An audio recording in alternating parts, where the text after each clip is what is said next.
everybody, welcome to the Brand Sisters. I'm Alexis. I'm Claire.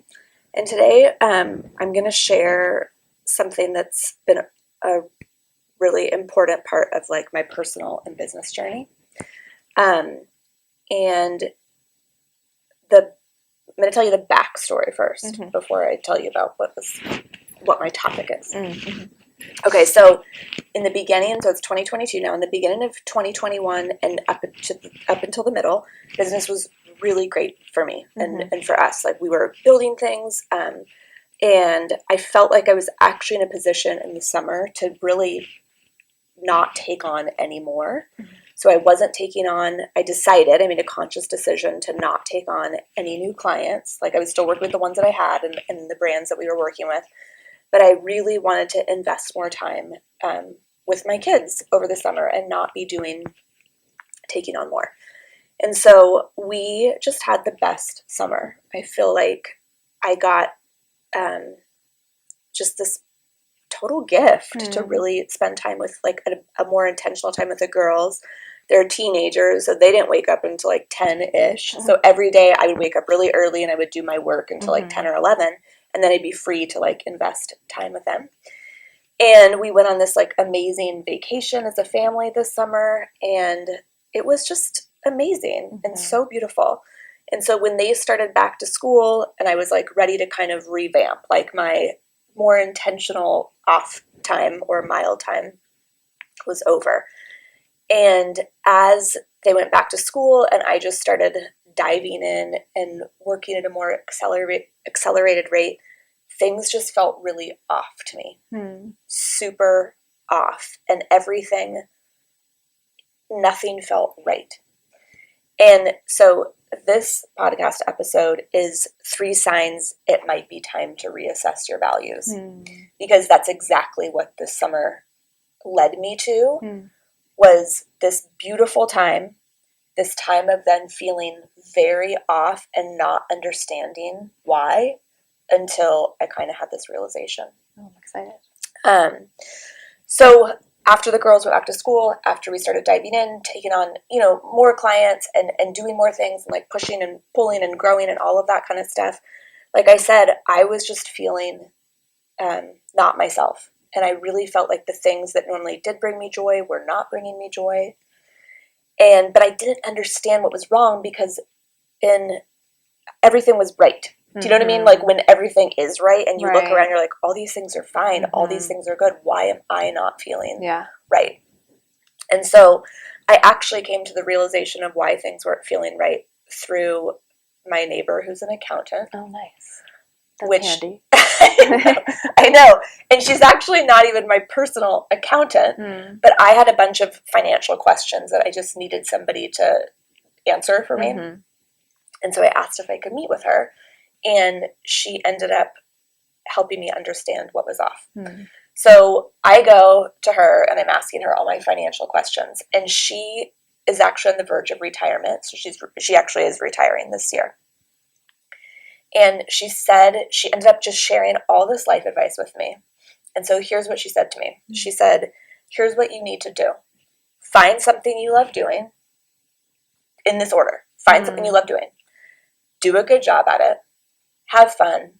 Make some money. And I was kind of just like, I've heard a version of that 100 times before. Yeah.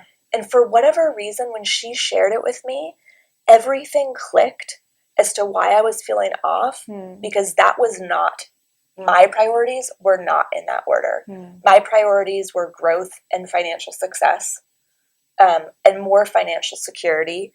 I love what I'm doing, but with the growth and financial success as the forefront, for some reason, everything else had fallen by the wayside. And like having fun, like I was definitely not having fun, even though I enjoyed what I was doing. Yeah. But I wasn't having fun in the same way that I had before. And it was so interesting. So she was a nurse for like 20-something years. Oh, wow. Yeah. Raised her children, was a nurse, and then felt compelled to like help people with their finances. That's so interesting. So went back to school at UCSF, like when her son was like in college there too. And that's inspiring. Yeah, and she didn't have to go back to school to do finances, but she like really wanted to. And she's been helping people now for like the last 30 years with their finances. Wow. And really just like the time that she spent with me, she did it totally for free. Like not because she couldn't, I mean, I intended to pay her, but she just loves helping other people. And she had this life switch and this realization, obviously invested time and resources, and has been doing it passionately and supporting people along the way. And she was so joyful and light, and you could tell she was having so much fun. And it just made me understand why I was feeling the way I did. So I wanted to share 3 different things or 3 different reasons why it may be time to reassess your values. So the first one is you feel like you're watching your life, not living it. And that's really what I was feeling. I was assessing everything around me, like everything's right here. And I have all of the things that not only that I need, but I want and have to enjoy my life, but I don't feel like I'm in it. I felt like I was watching it. Does that make sense? Totally, yeah. So, and that felt wrong. And in my mind, I was like, why am I not in this and enjoying it and thriving? So that was kind of my first sign that things weren't right. The second thing was, I think especially as women, we carry multiple roles, right? Like I have multiple roles in our business and my personal business. I'm a mom, I'm a friend, I'm all of these things. And instead of those things feeling like they were a beautiful part of my life, I felt like they were depleting me. And the things that I was working for weren't bringing me the same joy. And so I just felt like tasks that I normally do enjoy, like cooking or being around doing like a family activity, they weren't stressing me out, but they weren't adding value to my life in the way that they normally do. And they just didn't feel the same way. The things that normally do feel the same way didn't feel the same way. I felt like I was being drained. And then finally was the third thing is that things felt heavy. The normal things, like I said, the normal things that I really enjoyed felt like they were burdening me more than blessing me. And so those were my 3 signs, and I felt like I was like hollow living, if I could describe it. Yeah. Again, like you have this shell of like something wonderful and lovely, but it didn't feel fulfilling. I felt depleted. And so when I met with my neighbor, the accountant, and she brought those things up to me, I realized like, oh my gosh, that's the problem, is my values and my priorities were completely off because I had gotten this blessing of time with my family in a more intentional way. And when I went back to doing what I normally been doing, I realized that my values had changed in a good way. So I think that one of the things that's really important is, number one, taking time to assess what your values are. Yeah. Because my values were fine before that summer. Right. Like it was all working fine, but I realized like things had changed. And I think that we do need to take time continuously to assess our values, because obviously we talk a lot about with our clients and hear about brand values too, but like our core values and our personal values are one of the things that for us with a soul-centered business affect the values that we have in our business as well. So first thing, like really taking time to like understand what your values are, and then continually assessing and reassessing them. Because for me, I realized that what I wanted was presence over profit. That I can still be successful. And I always hesitate to kind of talk about this and even think about it for myself. It doesn't mean not working hard and like throwing in the towel and whatever happens, happens. Right, like, I will never be that kind of person. Yeah. That's not at all what I'm talking about.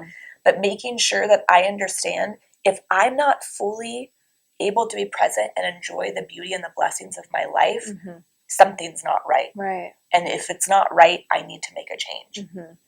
And so realizing that growth is going to be different and at different seasons. And I think that that's one of the things for me right now is like with my girls being teenagers, and one, in the last semester of high school about to go off to college, I realized like, no, like there's a presence that I need to invest in this more intentionally right now. And if that means less profit because I'm not working quite as much, that is something I will never regret. Never regret. And making sure that, like, if I, the other thing for me is that if I'm tapering back a little bit, it doesn't mean that I'm not growing or that our business isn't, like, still moving forward. It just means that that I'm making sure I'm investing with the things that are important to me right now, and that will always be the right thing. And so I think a lot about our dad. So this was, like, really, like, as was starting to assess this part of my life and realizing what I needed to change and how my priorities needed to change, I thought about our dad, who is a dentist and had his own business and really did everything on his own. That was the way that he wanted to do things. And Dad was so entirely present with us, always. There was 6 kids in our family, so a lot of attention in different places. He ran his own business. He supported our family. But Dad was home by 6 o'clock every night. Yeah. And he would go into his room, put his briefcase away, and that was, like, the signaling of, like, his shift, because he came and he would sit with us. He would talk with us. He'd help us on homework. We'd watch shows together. Like, he would read to us at nighttime. Dad was so present. And I realized that, you know, Dad, I remember thinking in my ignorance and stupidity over the years, not years, but maybe as I've started to build as we started to build our own business, of, like, oh, Dad could have been even more successful if he would have done this, or if he would have, like, spent more time this or hired this person, then he could have, like, grown in this way. But, like, he didn't want that because it would have sacrificed what he was to us. And it was just such a beautiful realization of, like, what we got is exactly what I want to give. And sometimes, I've just thought about Dad's presence in such a different way, that it was a conscious choice to be that present.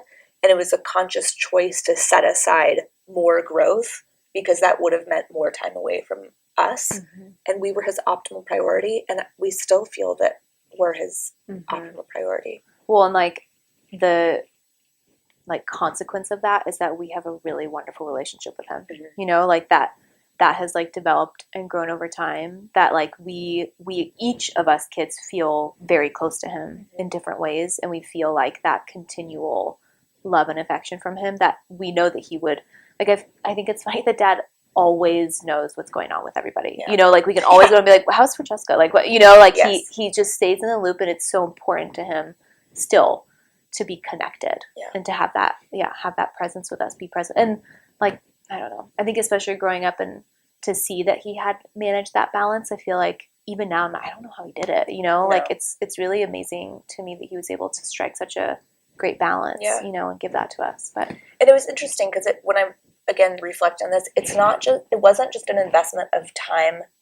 while we were at home, right? Yeah. It was like what you're saying. It was a long-term investment because we all do have great relationships with him, and he continually still invests time with us. You know what I mean? That's, like, we're still a priority in his life, and because we felt valued, that's in turn made us want to continue to be so close with him and with our family. Yeah. And it's easier to do that with our own kids, right? If we've had that example, we see it, we're like, okay, it's possible. Right. Like, I guess a lot of that is what I'm thinking about. I don't want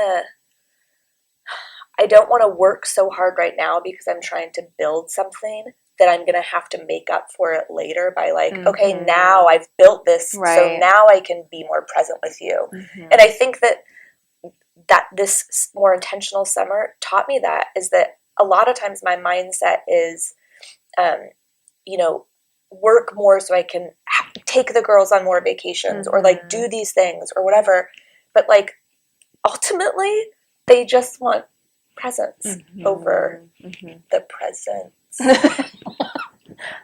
Very good. Thank you. That should be the title. Presence over presence. You know, and so that's just on my mind a lot, is that this is the time to invest more. You know, it's not just, like, work so hard so then you can do this. It's like there has to be, and well, in a value-based person, in a value-based business, there has to be that continual assessment of those things to make sure that you're living out your values right now, not just working towards something so you can in the long term. Yeah, absolutely. So, yes. I love that. So you can read the whole blog post a little bit more about it. You can find us on YouTube, TikTok, Instagram, our website, Spotify, anywhere you can listen to podcasts. And thank you for listening. Bye.